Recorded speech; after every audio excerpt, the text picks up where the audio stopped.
ಇಷ್ಟು ದಿನ ರಾಜ್ಯ ಬಿಜೆಪಿಯ ಅಧ್ಯಕ್ಷ BY ವಿಜಯೇಂದ್ರಗೆ ಬಿಜೆಪಿಯ ರಾಷ್ಟ್ರೀಯ ಸಂಘಟನಾ ಕಾರ್ಯದರ್ಶಿ BL ಸಂತೋಷ್ ಟಾರ್ಗೆಟ್ ಮಾಡ್ತಾ ಇದ್ರು.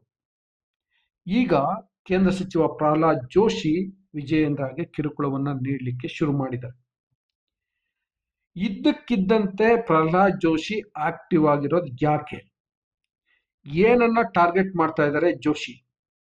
ಯಾವ ಕಾರಣಕ್ಕೋಸ್ಕರ ಮಾಡ್ತಾ ಇದ್ದಾರೆ?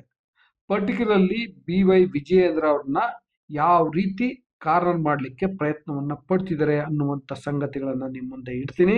ಅದಕ್ಕೆ ಮೊದಲು ನಾನು ನಿಮಗೆ ರಿಕ್ವೆಸ್ಟ್ ಮಾಡ್ತಿದ್ದೀನಿ, ನೀವಿನ್ನು ಬುಕ್ಕಿಂಗ್ ಕೆರೆ ಡೈರಿಯನ್ನ ಸಬ್ಸ್ಕ್ರೈಬ್ ಮಾಡಿಲ್ಲ ಅಂದರೆ ದಯವಿಟ್ಟು ಸಬ್ಸ್ಕ್ರೈಬ್ ಮಾಡಿ, ಲೈಕ್ ಮಾಡಿ, ಶೇರ್ ಮಾಡಿ, ಬೆಲ್ ಬಟನ್ ಅನ್ನು ಪ್ರೆಸ್ ಮಾಡಿ.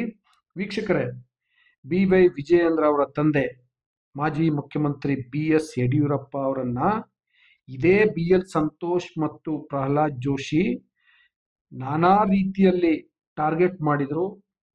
ಅವರು ಮುಖ್ಯಮಂತ್ರಿ ಸ್ಥಾನದಿಂದ ಕೆಳಗಿಳಿಲಿಕ್ಕೂ ಕೂಡ ಕಾರಣ ಆದ್ರು. ಒಂದು ರೀತಿಯಲ್ಲಿ ಯಡಿಯೂರಪ್ಪ ಮುಖ್ಯಮಂತ್ರಿ ಸ್ಥಾನಕ್ಕೆ ರಾಜೀನಾಮೆ ಕೊಟ್ಟಿದ್ದಲ್ಲ, ಆಗ ಕೊಡಿಸಿದ್ರು. ಅಷ್ಟರ ಮಟ್ಟಿಗೆ ಟಾರ್ಗೆಟ್ ಅನ್ನ ಮಾಡಿದ್ರು. ಈಗ BY ವಿಜಯೇಂದ್ರನ್ನ ಟಾರ್ಗೆಟ್ ಮಾಡ್ತಿದ್ದಾರೆ. ಹೇಗೆ ಅಂದ್ರೆ, ಮೊನ್ನೆ ರಾಜ್ಯಸಭೆ ಚುನಾವಣೆ ಆಯ್ತಲ್ಲ, ಆಗ ಯಡಿಯೂರಪ್ಪ ಮತ್ತು ವಿಜಯೇಂದ್ರ ಇಬ್ರು ಸೇರಿ ಮಾಜಿ ಮುಖ್ಯಮಂತ್ರಿ DV ಸದಾನಗೌಡರಿಗೆ ಅಥವಾ ಮಂಡ್ಯದ ಮಾಜಿ ಸಂಸದೆ ಸುಮಲತಾಗೆ ರಾಜ್ಯಸಭೆಯ ಟಿಕೆಟ್ ಕೊಡಿಸ್ಬೇಕು ಅಂತ ಬಹಳ ಪ್ರಯತ್ನವನ್ನ ಪಟ್ರು. ಆದ್ರೆ ಪ್ರಹ್ಲಾದ್ ಜೋಶಿ ಬಿಟ್ಕೊಡ್ಲಿಲ್ಲ. ಪ್ರಹ್ಲಾದ್ ಜೋಶಿ ತಮ್ಮ ಆಪ್ತರಾದಂತಹ ಪ್ರೊಫೆಸರ್ ನಾಗರಾಜು ಅವರಿಗೆ ಟಿಕೆಟ್ ಅನ್ನ ಕೊಡಿಸ್ಲಿಕ್ಕೆ ಸಕ್ಸಸ್ ಆದ್ರು.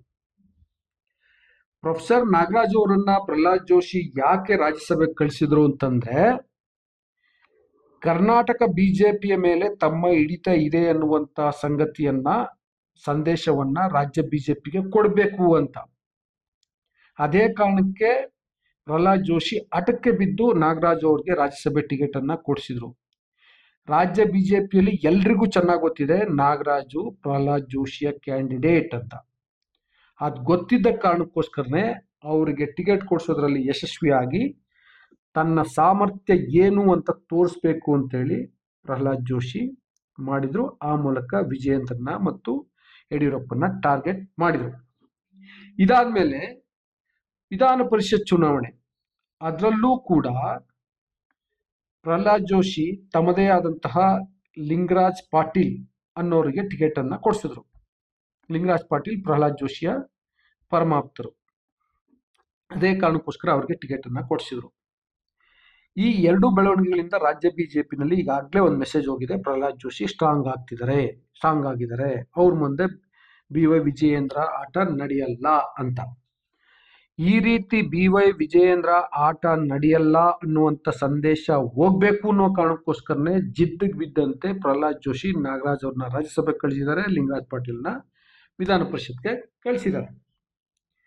ಈಗ ಧರ್ಮಸ್ಥಳದ ವಿಷಯಕ್ಕೆ ಬರ್ತೀನಿ. ಧರ್ಮಸ್ಥಳದ ವಿಷಯ ಏನಂತಂದ್ರೆ, ಲಿಂಗರಾಜ್ ಪಾಟೀಲ್ ವಿಧಾನ ಪರಿಷತ್ಗೆ ಆಯ್ಕೆ ಆಗಿದ್ದಾರೆ. ಆದರೆ ಇದೇ ವಿಧಾನ ಪರಿಷತ್ ಚುನಾವಣೆಯಲ್ಲಿ ಬಿಜೆಪಿಯಿಂದ 7 ಮತಗಳು ಅಡ್ಡ ಮತದಾನ ಆಗಿವೆ. ಇದು ಬಿಜೆಪಿಗೆ ಬಹಳ ಮುಜುಗರ ಆಗಿದೆ. ಯಾರು ಅಡ್ಡ ಮತದಾನ ಮಾಡಿದವರು ಅಂತ ಟ್ರೈ ಮಾಡಬೇಕು, ಅವ್ರನ್ನ ಪತ್ತೆ ಹಚ್ಚಬೇಕು ಅನ್ನೋ ಕಾರಣಕ್ಕೋಸ್ಕರನೇ BY ವಿಜಯೇಂದ್ರ ಧರ್ಮಸ್ಥಳದಲ್ಲಿ ಶಾಸಕಾಂಗ ಪಕ್ಷ ಸಭೆ ಮಾಡೋಣ, ಅಲ್ಲಿ ಮಂಜುನಾಥನ ಮೇಲೆ ಆಣೆ ಮಾಡಲಿ ಶಾಸಕರು, ನಾವು ಪಕ್ಷದ ಪರವಾಗಿ ಮತ ಚಲಾಯಿಸಿದೀವಿ ಅಂತ. ಹಂಗ ಮಾಡಿದ್ರೆ ಸುಳ್ಳು ಹೇಳಿರೋರು ಯಾರು ಮತ್ತೆ ಯಾರು ಅಡ್ಡ ಮತದಾನ ಮಾಡಿದ್ದಾರೆ ಅನ್ನೋದು ಗೊತ್ತಾಗುತ್ತೆ. ಅದನ್ನ ಹೈಕಮಾಂಡ್ ರಿಪೋರ್ಟ್ ಮಾಡಬಹುದು, ರಿಪೋರ್ಟ್ ಮಾಡಿ ತಮ್ಮ ಸ್ಥಾನವನ್ನ ಭದ್ರ ಮಾಡ್ಕೊಳ್ಬಹುದು ಅನ್ನುವಂಥ ಲೆಕ್ಕಾಚಾರ ವಿಜಯೇಂದ್ರ. ಇದಕ್ಕೀಗ ಪ್ರಹ್ಲಾದ್ ಜೋಶಿ ಅಡ್ಡ ಆಗ್ತಿದ್ದಾರೆ. ಬೇಡ, ಅಲ್ಲೋಗ್ಬಿಟ್ರೆ ಮಂಜುನಾಥ ಸ್ವಾಮಿ ಮೇಲೆ ಆಣೆ ಮಾಡಿಬಿಟ್ರೆ ಅದೊಂದು ಧಾರ್ಮಿಕ ಸ್ಥಳ, ಅದು ಜನರ ಭಕ್ತಿಗೆ ಧಕ್ಕೆ ಮಾಡೋದಂತಾಗತ್ತೆ, ಧಾರ್ಮಿಕ ಭಾವನೆಗಳಿಗೆ ಧಕ್ಕೆ ಮಾಡೋದಂತಾಗತ್ತೆ, ಅಲ್ಲಿಗೆ ಹೋಗೋದು ಸರಿ ಇಲ್ಲ ಅಂತೇಳಿ ಪ್ರಹ್ಲಾದ್ ಜೋಶಿ ಅಪಸ್ವರ ತೆಗೆದಿದ್ದಾರೆ. ಇಲ್ಲೇ ಇರೋದು ಟ್ವಿಸ್ಟು ಏನಂದ್ರೆ, ಈಗ ರಾಜ್ಯ ಬಿಜೆಪಿನಲ್ಲಿ ಒಂದು ಮಾಹಿತಿ ಅಲ್ಲಲ್ಲಿ ಚರ್ಚೆ ಆಗ್ತದೆ. ಏನಂತಂದ್ರೆ, ಯಾರು ವಿಜಯೇಂದ್ರ ವಿರೋಧಿಗಳಿದ್ರು, ರಮೇಶ್ ಜಾರಕಿಹೊಳಿ, BP ಹರೀಶು, ಈ ಥರದ ನಾಯಕರು, ಅವರುಗಳು ವಿರುದ್ಧ ಮತ ಚಲಾಯಿಸಿರುವ ಸಾಧ್ಯತೆ ಇದೆ ಅಂತ. ಇಂಟ್ರೆಸ್ಟಿಂಗ್ಲಿ ಇವರೆಲ್ಲರೂ ಕೂಡ ಪ್ರಹ್ಲಾದ್ ಜೋಶಿಯ ಜೊತೆಗೆ ಸಂಪರ್ಕದಲ್ಲಿದ್ದಾರೆ. ಪ್ರಹ್ಲಾದ್ ಜೋಶಿಯ ಕುಮ್ಮಕ್ಕಿನಿಂದಲೇ ವಿರೋಧವಾಗಿ ಕೆಲಸ ಮಾಡಿರುವ ಸಾಧ್ಯತೆ ಇದೆ, ಅಡ್ಡ ಮತದಾನ ಮಾಡಿರುವಂಥ ಸಾಧ್ಯತೆ ಇದೆ. ಅದಕ್ಕೋ ಏನೋ ಅಥವಾ ಬೇರೆ ಏನು ಉದ್ದೇಶ ಇಟ್ಕೊಂಡಿದ್ದಾರೋ ಏನೋ ಪ್ರಹ್ಲಾದ್ ಜೋಶಿ ಧರ್ಮಸ್ಥಳಕ್ಕೆ ಹೋಗೋದು ಬೇಡ, ಮಂಜುನಾಥನ ಮೇಲೆ ಆಣೆ ಮಾಡೋದು ಬೇಡ ಅಂತ ಹೊರತ ತೆಗೆದಿದ್ದಾರೆ. ಒಟ್ಟಿನಲ್ಲಿ ಪ್ರಹ್ಲಾದ್ ಜೋಶಿ ವಿಜಯೇಂದ್ರನ್ಗೆ ಟಾರ್ಗೆಟ್ ಮಾಡಲಿಕ್ಕೆ ಏನೆಲ್ಲ ಬೇಕು ಅದನ್ನು ಮಾಡ್ತಿದ್ದಾರೆ. ಉದ್ದೇಶ ಇಷ್ಟೇ, ಬಿ.ವೈ. ವಿಜಯೇಂದ್ರ ರಾಜ್ಯ ಬಿಜೆಪಿ ಅಧ್ಯಕ್ಷ ಸ್ಥಾನದಿಂದ ಕೆಳಗಿಳಿಬೇಕು, ಇಳಿಯೋ ಥರ ಮಾಡಬೇಕು, ಅವರು ವೈಫಲ್ಯ ಅಂತ ಬಿಂಬಿಸ್ಬೇಕು.